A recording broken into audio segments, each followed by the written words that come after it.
نقش محیط ما در زندگی ما چیه؟ اصلا آیا گیاهان، جونورای کوچیک، آبی که دور بر ما هست، هوایی که دور بر ما هست، آیا نقشی در سلامت ما، در قدرت ساختن تعادل ما در زندگی ما دارن؟ آیا اینا اصلا مهم هستن؟ آیا گیاه میتونه منو درک بکنه؟ من دکتر پرویز رشفند هستم. خوشحالم از این که فرصتی پیش اومد که دوباره در خدمتتون باشم و تصمیم گرفتم تو این ویدیوی کوتاه در مورد این سوالی که قبلا مطرح کردم توضیحات بیشتری بدم با استناد بر دانشگاه‌های علم کوانتوم. زیبایی علم کوانتوم اینه که شما میتونید این قانونش رو به هر چیزی توسعه بدید. بعد اون موقع میفهمید که چرا من باید جور دیگه‌ای باشم نسبت به اونی که فکر میکردم هستم. خیلی ها هستن که مثلا گوشت نمیخورن. ازشون پرسید چرا گوشت نمیخوری؟ میگه من حاضر نیستم هیچ حیوانی رو بکشم. ولی گیاهو میخورن. یعنی وقتی گیاهو که میگیرن از ریشه میکننش فکر نمیکنن که اینو دارن میکشنش، چون صداشو نمیشنون، چون خون نمیبینن در ظاهر. حالا ببینیم این حقیقت داره.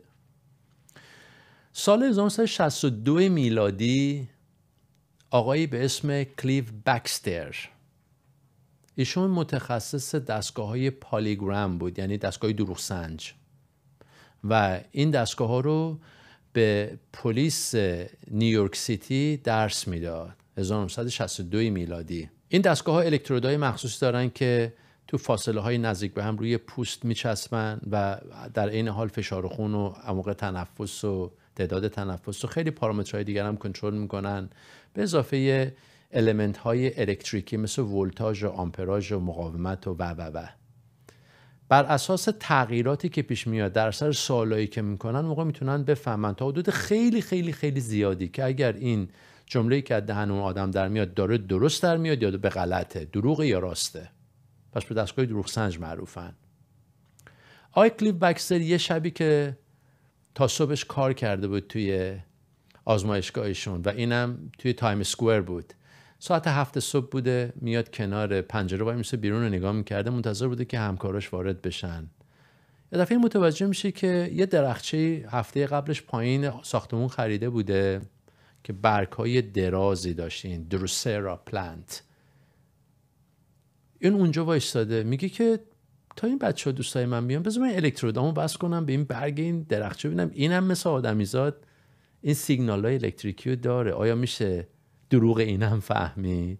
میاد این کارو میکنه و میگه دقیقاً مثل آدمیزاد همون ارتعاشات الکتریکی رو داره، منتها تو آدم‌ها این خطا اگر صاف بود تو این دنتیشن داشت، یعنی دنده میشد. فهمید که خب اینا به خاطر اینکه دیوارهای سلولیزه دارن و برق نمیتونه به راحتی رد بشه از سلولوز، مقاومت ایجاد میکنه. این دنتیشن به خاطر اونه، ولی همون حالت‌ها رو داره. وقتی که این درخچه وصل بود به دستگاه دروغ سنجش و علامت‌های الکتریکی که این داشت تولید میکرد داشت ثبت میشد، یه دفعه یادش افتاد از روز اولی که این آورد اینجا هنوز به این آب نداده. بلافاصله میره تو آشپزخونه با یه دونه پارچ آب برمیگرده، میبینی که این درخچه شروع کرده به ارتعاشات الکتریکی مربوط به خوشحالی. مگه میشه؟ یعنی چه؟ یعنی امکان داره که این درخچه نیت منو متوجه شده باشه؟ سوال جالبیه. برمیگرده میره دنبال کبریت میگرده که یه دونه از برگای اینو بسوزونه. حالا این درخچه هنوز به دستگاه دروغ سنج این وصل بوده. میره سراغ میز یکی از همکاراش که سیگار میکشه، کشه رو میکشه، یه بسته کبریت پیدا میکنه، برمیگرده با کبریت که این برگو بسوزونه، میبینی که این درخچه تولید الکتریسیته کرده که به شدت ابراز ترس رو نشون میده، یعنی وحشتناک ترسیده. اونجا بهش ثابت میشه که این درخچه نیت اینو میتونسته بفهمه. خیلی جالبه. چطور؟ نه گوش داره، نه چشم داره، نه دماغ داره، نه دهن داره که حرف بزنه، مزه کنه. چطور ممکنه ببینه؟ چطور ممکنه حس کنه؟ بعد این آقا میاد این آزمایشش رو گسترده تر میکنه، به جایی میرسه که میاد مواد غذایی داخل یخچال خونه رو تست میکنه، چون شما ماست و تخم مرغ و لبنیاتتون و گوشتتون هر چی که هست هنوز زنده است. اون اگر مرده باشه سیاه شده، بوی شدید تعفن میده، بلافاصله باید بیرون بندازش. پس تا زمانی که سالمه برای خوردن هنوز زنده است. باید ارتعاشات الکتریکی اینا رو اندازه‌گیری کرد. بعد متوجه شد که فرقی نمیکنه. شما وقتی وارد خونه که میشید، اگر عصبانی باشید، اگر افکارتون آشفته باشه، اگر احساس سنگینی زیاد بکنید یا برعکس، تمام این روی کیفیت غذا، روی انرژی غذایی که توی یخچال خونتون هست اثر داره. حالا این زائیده افکار این آقا که نیستش که برق و اندازه‌گیری کرده. دیگه کسی نمیتونه بیاد بگه نه آقا شما داری اشتباه میکنی. مثل نوار قلبه، مثل نوار مغزه، ارتعاشات الکتریکیه. اینو دیده. vegetal biology یعنی بیولوژی گیاهی امروز ثابت میکنن که اگر شما بیاید کنار یه درخچه‌ای وایسید، کنار یه بوته‌ای وایسید، نه فقط اون درخچه یا اون بوته رنگ لباس شما رو میتونه تشخیص بده، بلکه حالتهای شما رو میتونه درک بکنه، چه برسه که بفهمید شما کنارش وایسادید. خیلی جالبه. ما هیچ وقت اینطوری فکر نکرده بودیم. پس خلقت آگاهه. من فکر میکردم گیاه دیگه نمیبینه که گیاه چه میفهمه من چی کار دارم میکنم.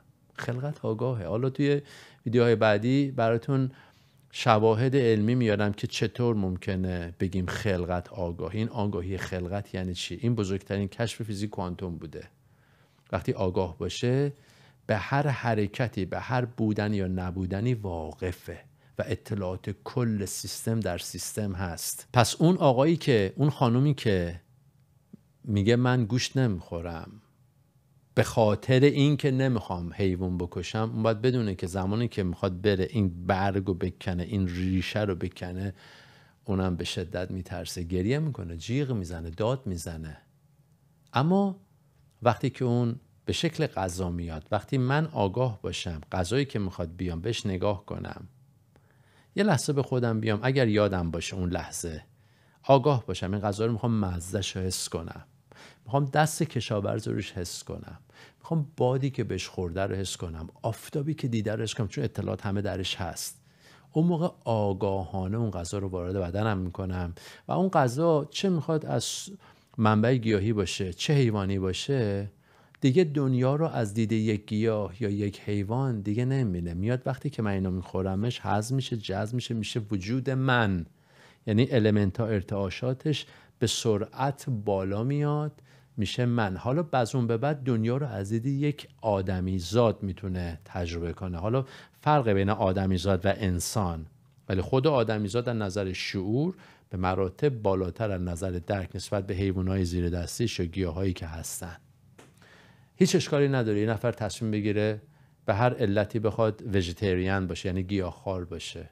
هیچ اشکالی نداره یه نفر بیا بگه من نمیخوام گوشت بخورم. ابسولوتی، کاملا منطقیه. حق انتخاب آدم‌ها قابل احترام به هر علتی که خودشون تصمیم بگیرن.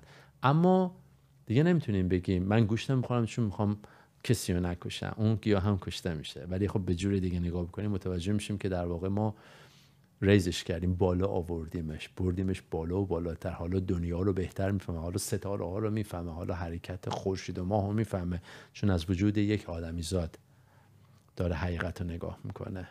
مطلب جالبیه، نه؟ من خودم واقعا لذت میبرم اینا رو و اینا به خاطر اون یک ذره دانشی که من پیدا کردم که بفهمم کوانتوم یعنی چی و چجوری میشه این دانش رو به هر چیزی القا داد. به خاطر همین عمق نگاه رو تغییر میده. امیدوارم که موفق باشید. تا دیدار بعدی، بدرود.